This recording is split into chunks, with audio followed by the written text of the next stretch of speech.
You know, Drea, normally we'd be playing Definitely Not Batman by our friend and my colleague, Evan Brown, right now. That's our intro music. Right, but we're not going to do that this time because, as you know, last week I had a birthday, and Evan came up to me later in the week and said, "Hey, I heard it was your birthday. Keep an eye out on your email because I'm going to drop you a little something." And a couple days later, sure enough, there it was, my birthday present. And with that, I give you Definitely Not Batman version 2.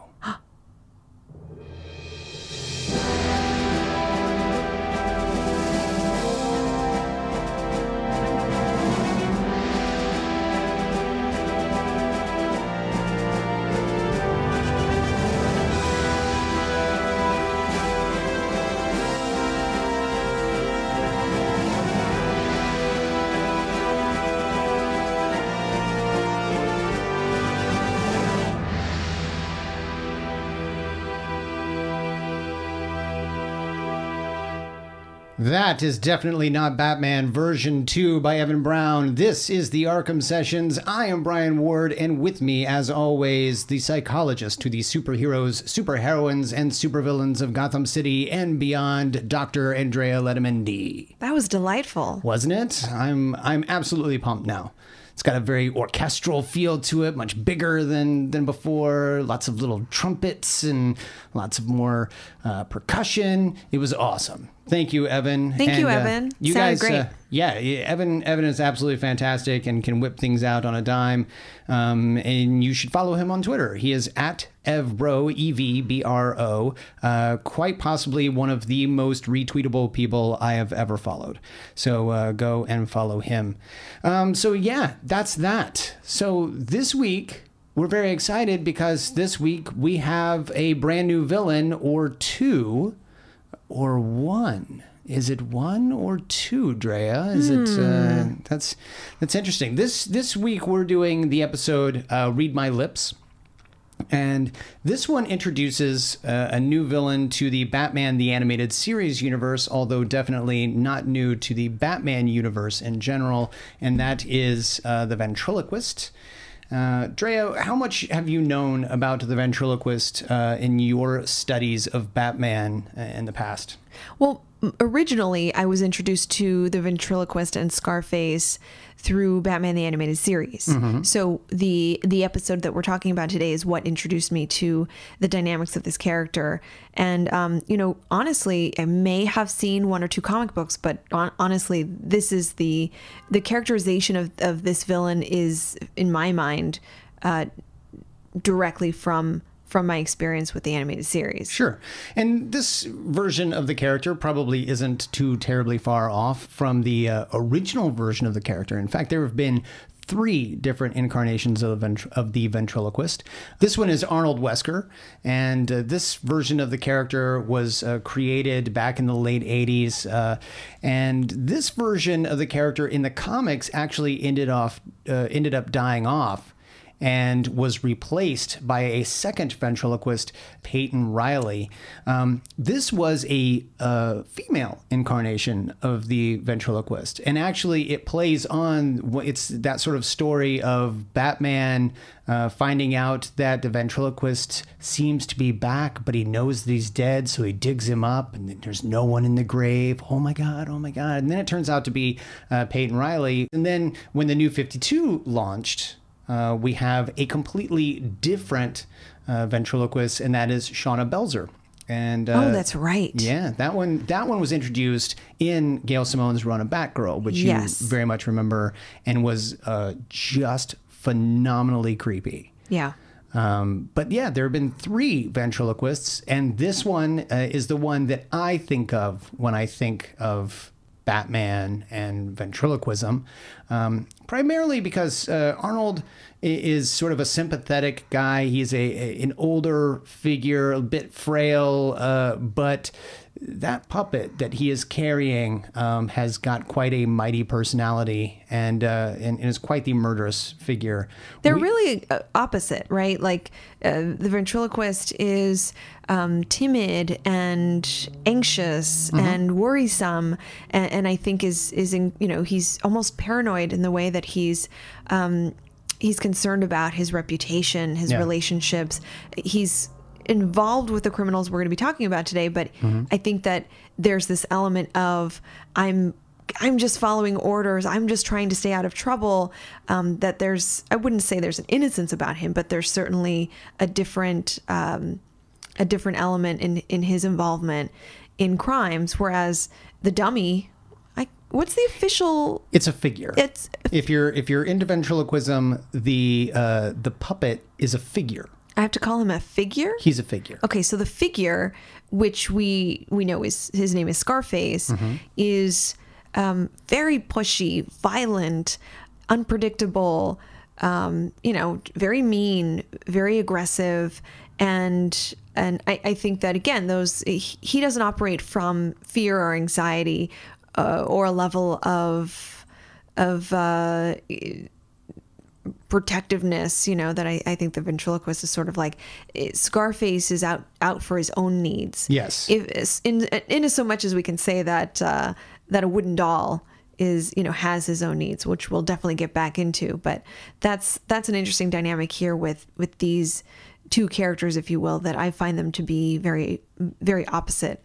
Well, this is one of those episodes that intrigues me a lot as well, because this is one of the only times that I can think of where someone is given an in-episode diagnosis. And I'm eager to hear your take as the psychologist, if any of those diagnoses are even close to remotely, or even remotely close to correct. And so we're going to get your thoughts on that in a minute. But for starters, let's just go into the episode, because it's quite an exciting episode from the very beginning. The very first thing we see is a boxing match between Dynamo Dave and Mad Dog Ted. And this, I would say, is probably not the most exciting boxing match you've ever seen. The animators must have been watching a Floyd Mayweather fight. But I applaud them for being so realistic in the hugging and the grappling part of boxing.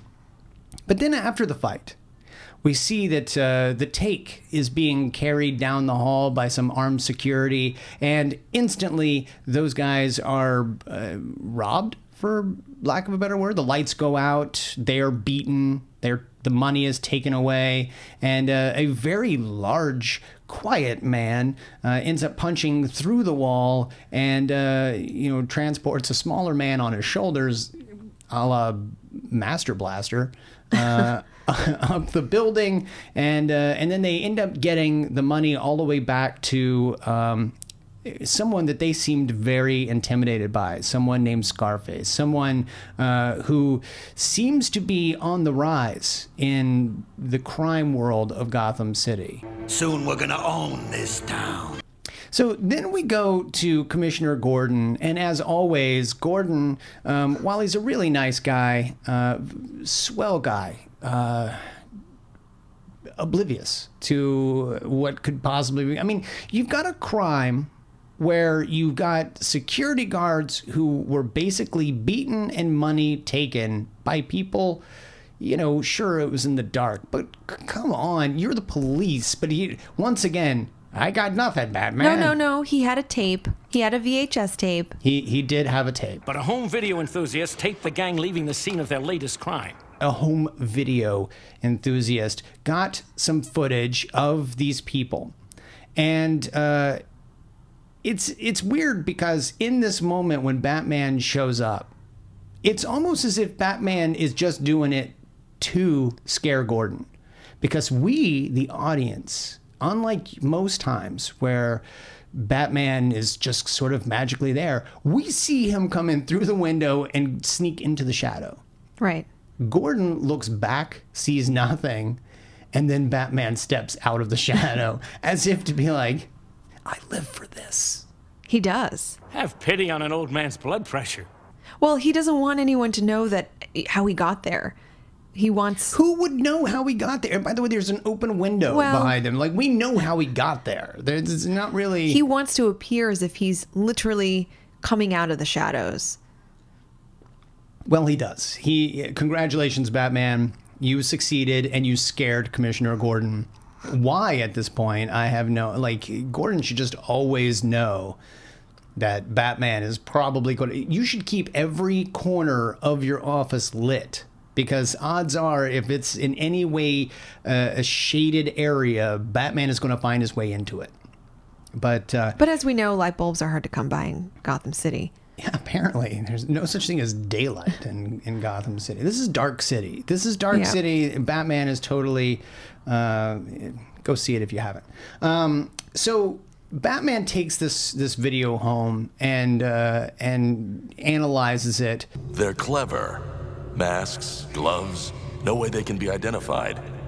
Is this really clever at this point? I mean, I think the ski mask and the glove routine at this point is just...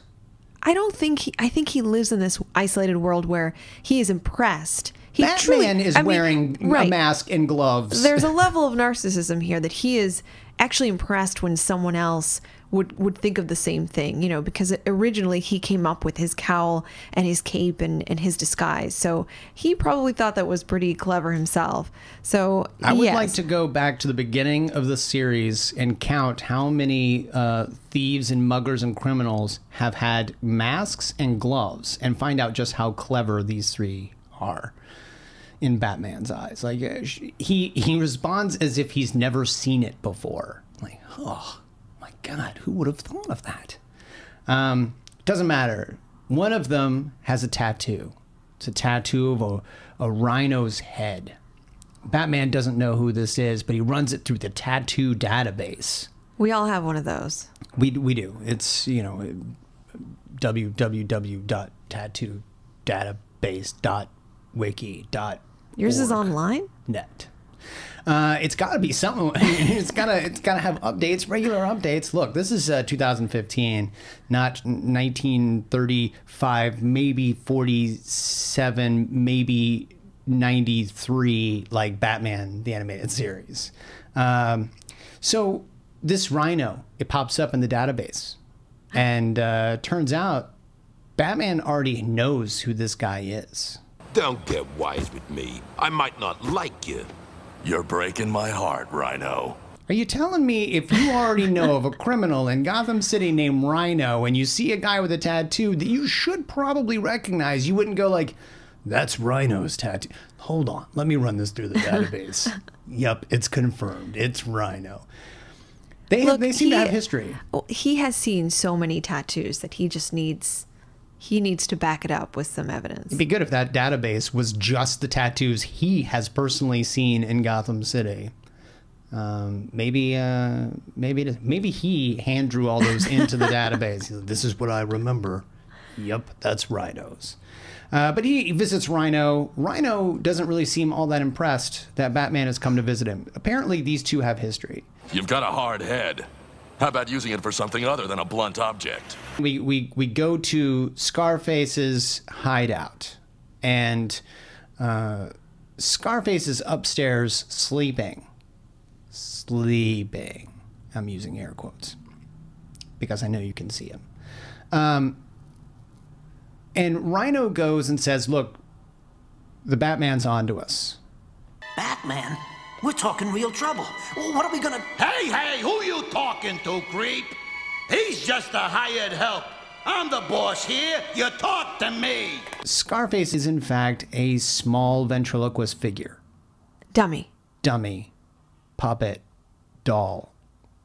Right. And they're all listening to him as if he's real. It's one thing for a guy to have a ventriloquist figure and to be able to throw his voice and to be... Scarface. It's another thing for these other characters to be following this guy as if he were the next up-and-coming mob boss, and to be terrified of the little puppet. Right. Talk a little bit about that, because as we hear from Scarface, Wesker is just the hired help. what's the deal with how everyone else, why is everyone else so readily accepting of this? I was thinking about that because most of them address the puppet as if he's real and address the puppet as if he's a person of authority, and they follow his orders. They're almost at his beck and call. They essentially treat him as if he's alive. He's a sentient person. Whereas we see this dummy, we see this ventriloquist dummy as a tiny little wooden guy who has the flappy mouth and the stiff hands and arms and limbs. One of those arms, by the way, carrying a Tommy gun. A little baby Tommy gun. It is a little baby Tommy gun. Yeah, so it's confusing. It's sort of difficult to comprehend why they would. Are they all sharing a delusion? No, I don't think so. But initially it looks like everybody is perceiving this as real and everybody's acting as if this is real. And the more I thought about it, it was only within my ability to understand this was that it's not as if they believe he's a real person. It's that they're essentially acting in response to how the ventriloquist has been treating them via Scarface. So in other words, when they try to speak to the ventriloquist face to face, or they try to address him, they get rerouted to this dummy, to this puppet. So if you experience that happening over and over again, you're just going to fall into line with that, especially when some kind of threat or violence is happening throughout that experience. Now, they may not know how they'll be persecuted or how they'll be hurt if they're not following these orders, but it's very clear to them, if I don't address the puppet directly, if I don't pretty much act like the puppet is the real person, then there are going to be consequences. And so the more people that take on this strange behavior, the more likely you'll have that conformity. We've talked about conformity in previous episodes where a person will do what the group does because ostensibly they're making the right decision, or there's a person of authority, or whatever factors go into that. And you have this strange scene where everybody is talking to a wooden dummy. So because one person doesn't necessarily feel stupid addressing the dummy, more people feel comfortable addressing the dummy, and they get in line. I don't know if they're comfortable addressing the dummy so much as that is the only way that they can operate here. That's the only way they can interact with the ventriloquist, who is truly, I think, the one making these decisions. All right, let's hold on there. Let's figure this out, because right after this, the dummy is put right back to sleep. And Batman investigates. Now, Andrea, are you trying to suggest to me that you weren't terrified for a moment that dummy would open its eyes and turn its head, or, as Batman is looking under the bed, that maybe the dummy would then just roll on top of him or something? Like, I was convinced that something like this was going to happen to Batman. I have seen enough Twilight Zone episodes to fully expect that dummy to open its eyes and talk on its own. By the way, that insistence in my own heart, in my mind, that sort of thing is going to happen isn't just in Batman the Animated Series. It's practically everywhere I go. So, and I learned that there is a word for that, and that is automatonophobia. And that is the fear of ventriloquist dummies. Really? Or wax figures, or, but that's sort of the fear that the automaton. The fear that they will come to life. Yeah, I grew up with nightmares about ventriloquist dummies. I don't know why, but then I ended up getting one, and I started using them to make other people afraid. I'm sorry, what? Yeah, you'd have sleepovers, and then you and your friends are freaking each other out, and you're like placing the ventriloquist dummy like on a bookshelf or something, and you're like, okay, don't take your eyes off of him, because if you fall asleep, and then you fall asleep, and then I would wake up before everybody else, and I would like place him next to somebody, and that's really twisted. You know what? It was hilarious. I'm just gonna say. Wait. So let's talk more about this ventriloquist dummy stuff that you did. No, I don't think we need to talk about any of that. This is not for me. I'm not in Gotham. You've got no jurisdiction here, Doctor. Good day. I said good day, sir. So yeah, the ventriloquist dummy didn't move. Instead, Wesker comes into the room and Batman, takes him into the closet. I don't know why he felt the need to take him into the closet. Maybe they were in a room by themselves. But they were with the dummy. Right, but Batman certainly doesn't think that the dummy is alive and can hear anything. You can think I'm dumb. Just don't talk to me like I'm dumb. And we then start to hear the dummy wake up. Like, he's kind of pissed. There's somebody in his room. He wants to know what all the hubbub is about. Wesker goes out there, and again, the dummy is kind of hostile and abusive. Now, Andrea, let's just say for a second that you're right, and Wesker is the guy pulling the strings of this dummy. It's not a string. He's not a marionette. Right. But let's go with that anyway. Let's just say that Wesker is the guy. Why is he so belligerent to himself? Why? I mean, he treats himself kind of worse than he even treats the other people. Right. Would you see concern in that? Well, I see concern in everything that's been going on since the first minute of this episode. I think that if we're looking at this, like the ventriloquist is controlling the dummy. So he's created this character, he's created this persona, and he's able to basically participate in his actions, in his violence, his aggression, his pushiness, his involvement in crime, his everything that it looks like Arnold is really incapable of doing or uncomfortable doing firsthand, directly, personally. He is able to enact through this dummy. So it's almost like the dummy is a manifestation of some of those deep-rooted and dark and very socially unacceptable types of behaviors and feelings. You're not supposed to be rude and abusive toward others. You're not supposed to enact violence. You're not supposed to break laws. You're not supposed to disrespect other people. But he has found a way to do that with this dummy, and he happens to have the ability to throw his voice like a good ventriloquist should. And there you have the perfect formula to create Scarface.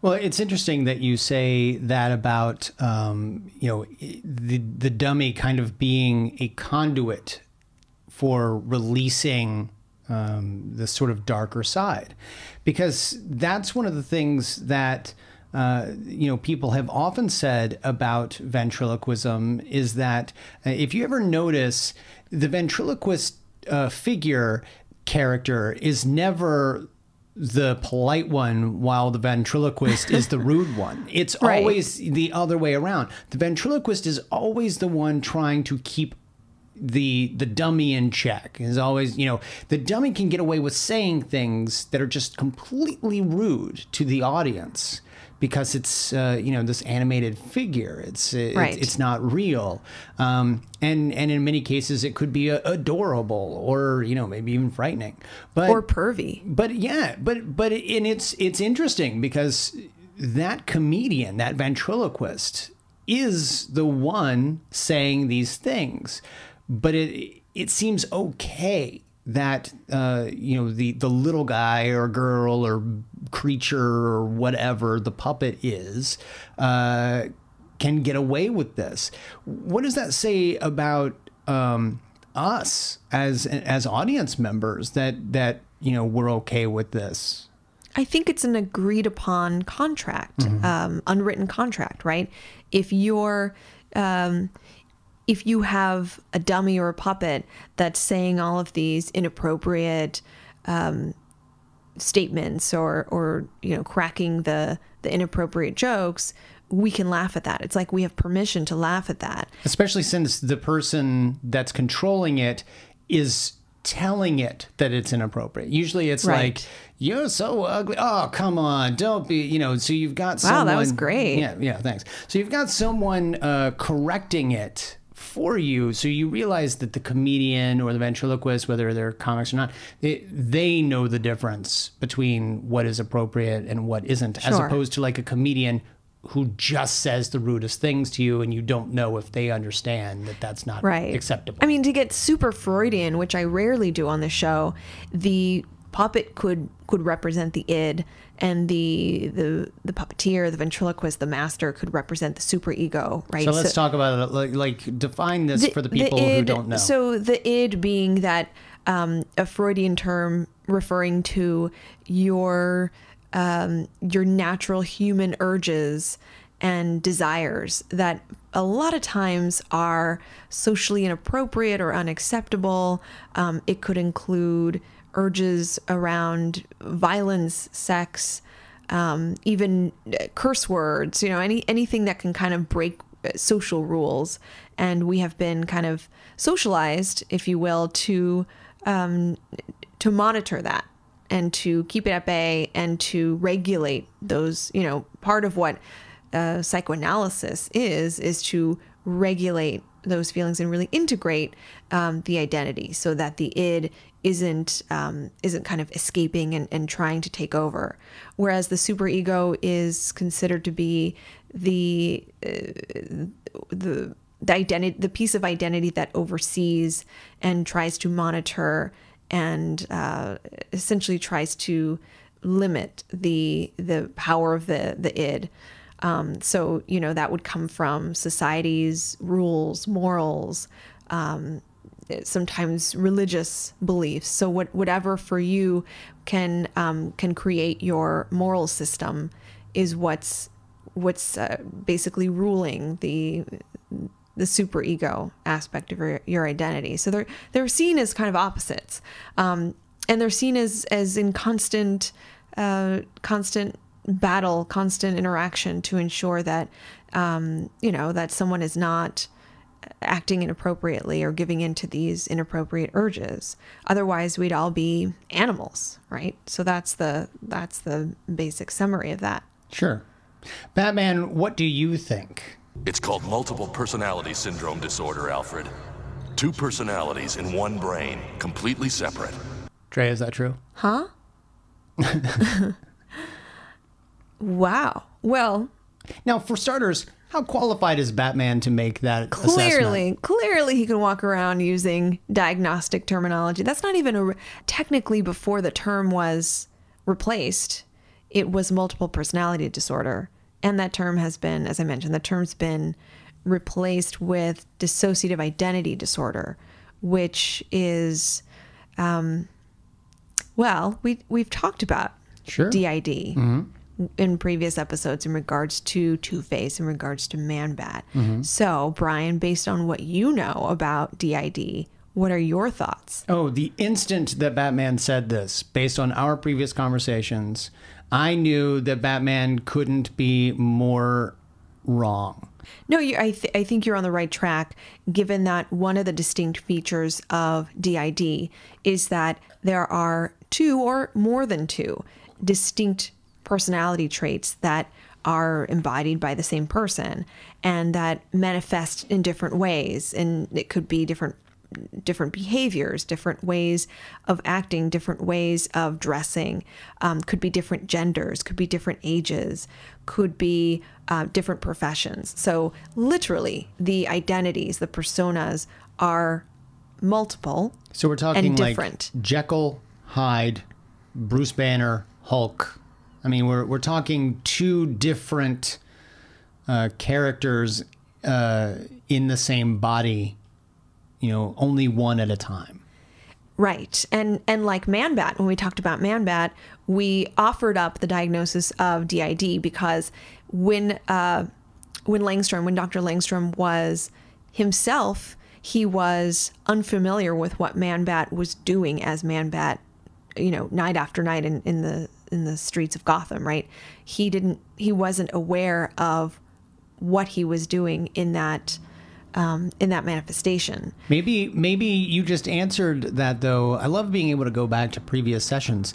Maybe you just clarified that a little bit, and it wasn't actually dissociative identity disorder with Man-Bat, but maybe it was a lack of superego. Maybe it was a complete breakdown of superego, and it was just complete id, and therefore he was just animal at that moment. I like that analogy, except that's very basic.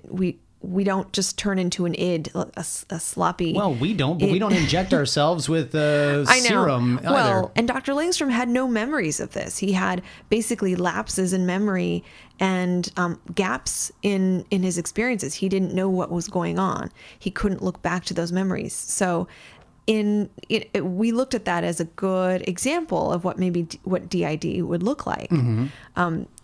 Now, the difference here is that, as you said, the ventriloquist and Scarface are interacting with each other. Right. They are having a conversation. Now, it's usually Scarface berating him, but that isn't a feature of DID. That violates the core symptom, which is that there are these distinct personalities that are not interacting, not present at the same time. And one may even argue, well, maybe they're not operating at the same time, but they're sort of rapidly fluctuating back and forth. And that's completely fictional. There's been no evidence that this can happen with any single person. So I'd be reluctant to say this is DID. Another reason I'm reluctant to even go there is that, as we've talked about before when we were discussing DID rates and prevalence, there has been some controversy over whether DID is a real phenomenon, that the symptoms could be better explained by another diagnosis like bipolar disorder, borderline personality disorder, or post-traumatic stress disorder, as many of those cases had some kind of history of complex trauma. It's really about the patient who claims to have distinct personalities offering up their reports, their self-assessment, basically their experiences, so that we can better understand what's going on. And in many cases, the quote-unquote distinct personalities sometimes can be explained by more of a fragmented identity. That it's the same identity, but it's fragmented or compartmentalized. It's not unified because of some kind of difficulty fully going to, let's say, if there's a history of trauma, there could be some difficulty talking about that, some difficulty remembering that. So a person may create or develop a part of their identity that helps them distract from those memories. They may develop gaps in memory because they're dissociating, that they're actually going through these states where they're not fully present with what's going on. And so later they can recall, or I should say they can't recall certain memories because they were in a dissociative state when those things occurred. So it's, I should say it's very complex, and it's very misunderstood and very understudied. But the current state of the science is that, yes, there are patients who report to us that they have distinct identities or personalities, if you will, but it's unclear what the real manifestation is. It's unclear what the real presentation is, because we don't really have a scientific way to capture and record what is the truth and what is more so their own accounts, their own reality that they've created. So if it's not dissociative identity disorder, or in Batman's, conclusion, multiple personality syndrome disorder, what is it then? Is it just what we were saying earlier, where it's just sort of an extension? It's a way of him being able to act out these robberies and these murderous and abusive acts without feeling the guilt of doing it himself? Yeah, I mean, I think that is certainly a possibility, where we have somebody who is clearly in such distress, clearly so worrisome very neurotic, that even thinking about behaving in a certain way may cause so much additional distress that it's just easier to create this this alter, this different personality that he can control and that other people will listen to. And in some ways, this is safer for him. He can engage in that behavior in a safe way, in a way that his society is essentially accepting within reason, but the criminal society here is sort of accepting what's going on, whether they truly believe Scarface is a real person or not. And he's basically able to get his needs met. Now, if you were to think about, like, how would we prevent this from happening, or how would we intervene here, it's basically an attempt to integrate some of those feelings of frustration and anger and being overlooked, being seen as incompetent, and taking those emotions and trying to process them and trying to integrate them to Arnold's persona. Because my understanding here is that,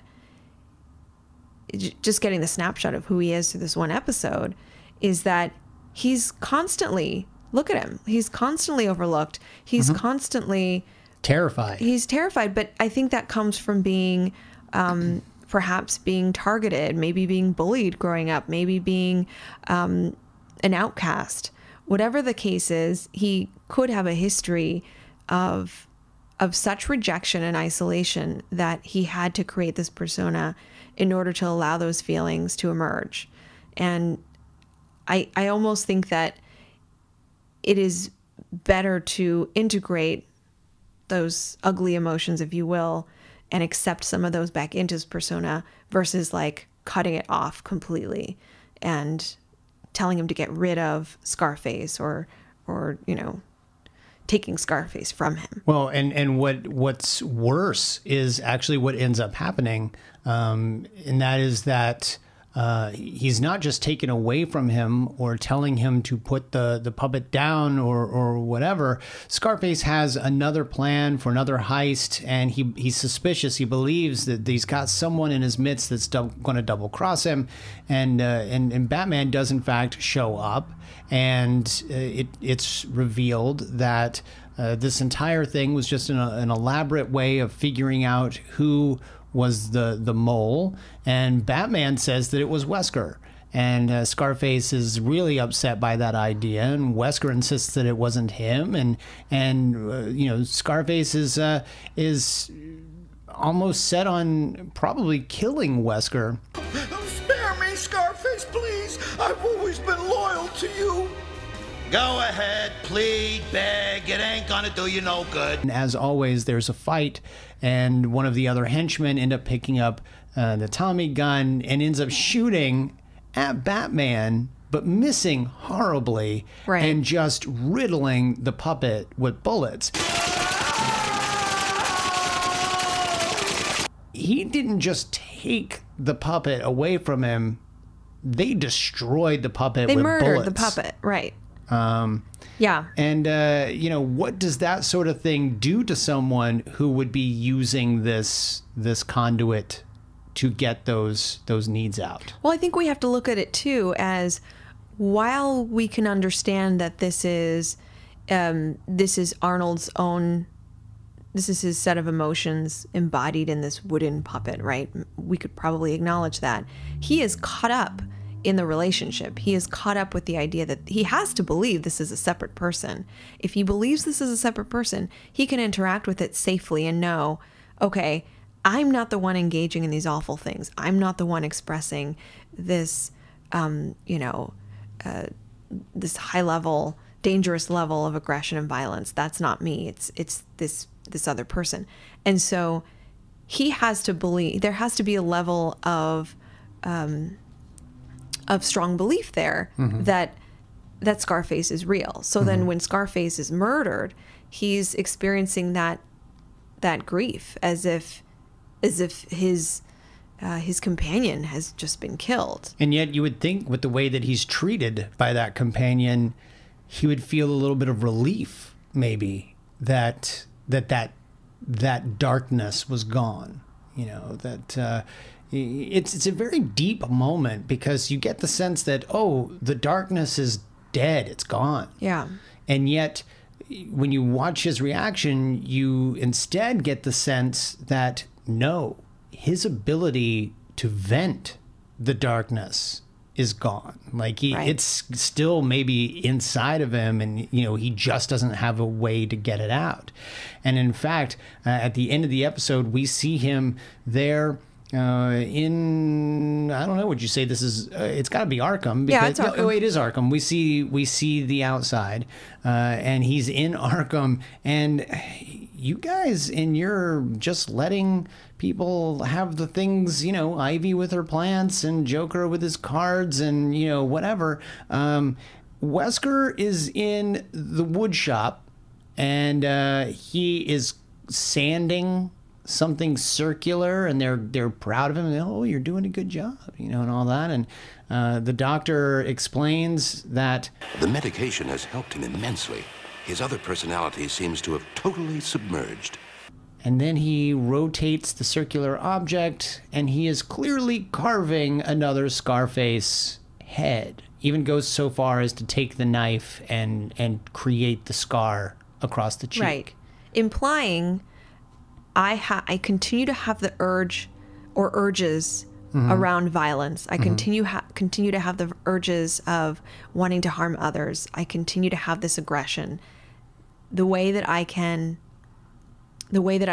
participate in those feelings is by creating another puppet, creating another doll that I can then install and infuse those dark emotions into, and then I'll have my release. Then I'll have the ability to do that. So the doctor mentions that medication is the reason that the other personality has sort of gone away or is you know, under wraps.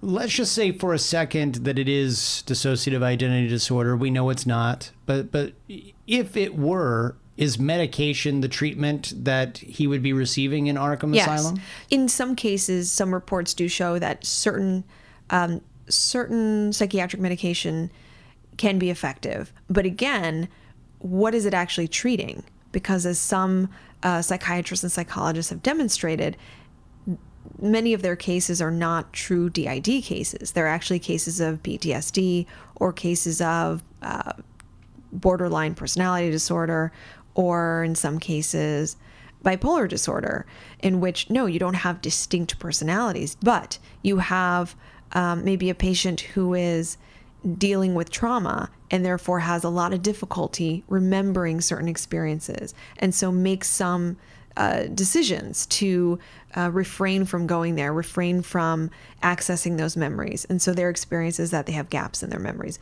Sometimes they'll explain that with like, well, I must have a different personality that is someone else. And if you think about it, it's almost a human healing process to think about, like, if I can't recover from something horrible that's happened to me, maybe I need to think about it as if it happened to somebody else. And maybe that someone else is a part of is like another identity that I have. And that person's stronger. And that person is, you know, more resourceful. And you know what? That person's smarter. And that person has a college degree. And I'm going to name her Mary. And she's 28 years old. And she wears dresses and has awesome makeup. And she really knows how to do her makeup, like, much better than I do. Like, I've created this. You just created that person, didn't you? I did. But in no way am I minimizing the true cases of DID, in which we have, absolutely, I will say this, I want to be very clear, there is not enough evidence to show that all apparent DID or reported DID cases are some other manifestation, some other clinical or psychiatric experience. So I cannot sit here and tell you, no, there's DID isn't a real thing.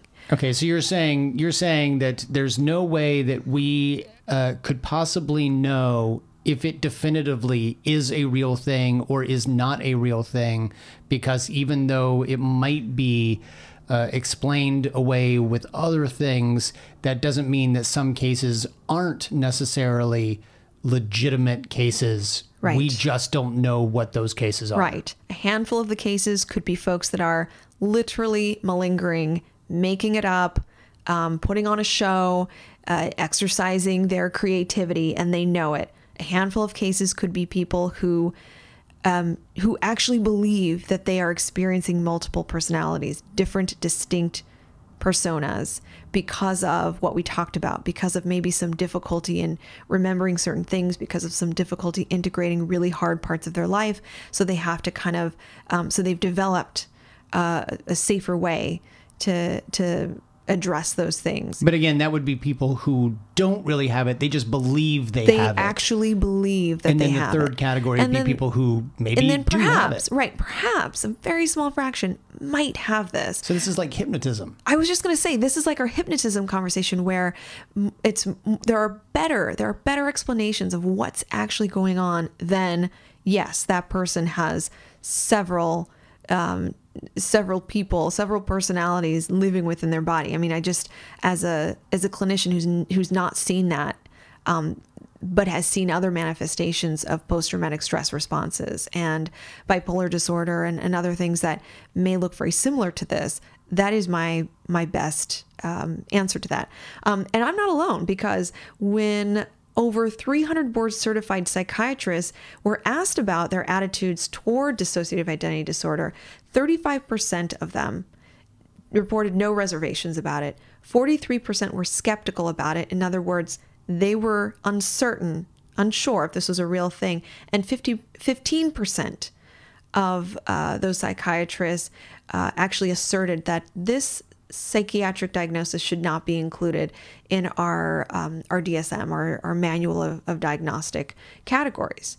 So, it begs a huge question that a significant portion of the mental health field can't agree upon this, and yet, we're sort of addressing the issue case by case. Right. And believe me, I've actually watched YouTube videos of persons who are saying that they have this, and they will essentially have all their personalities speak on their YouTube video, and there's like a montage of their different personalities. And in fact, they speak differently, they talk in a different tone, they look different, they do their makeup or hair different, they dress differently.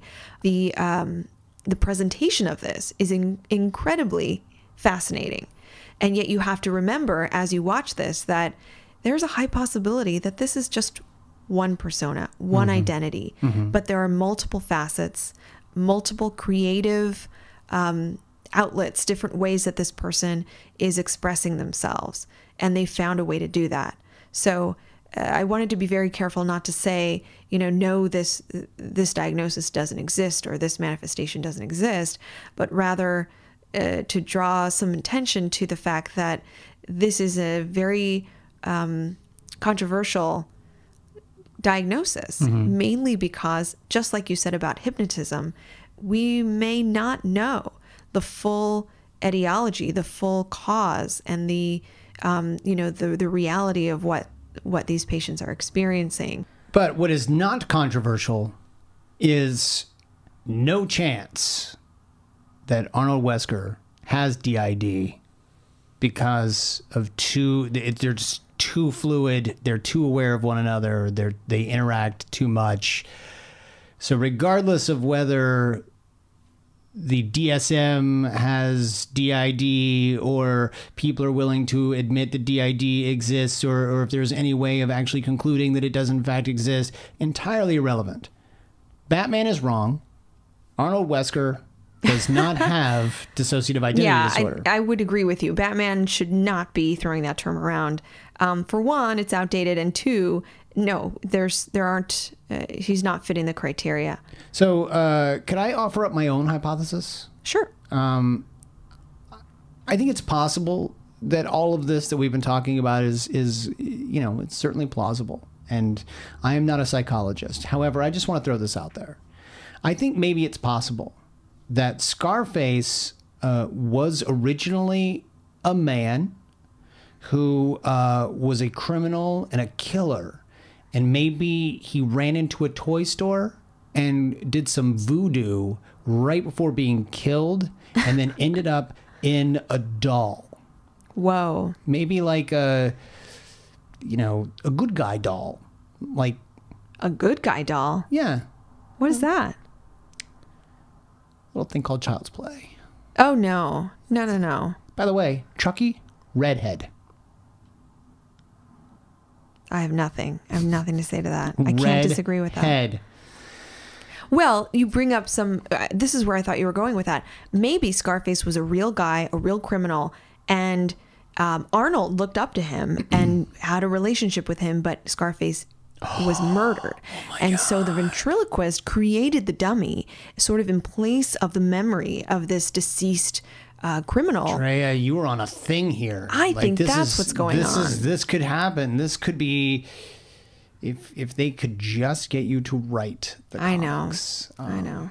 But hey, so I've got a question. So these last couple of episodes have been really heavy duty with very real psychological science. You got to say this was a great episode.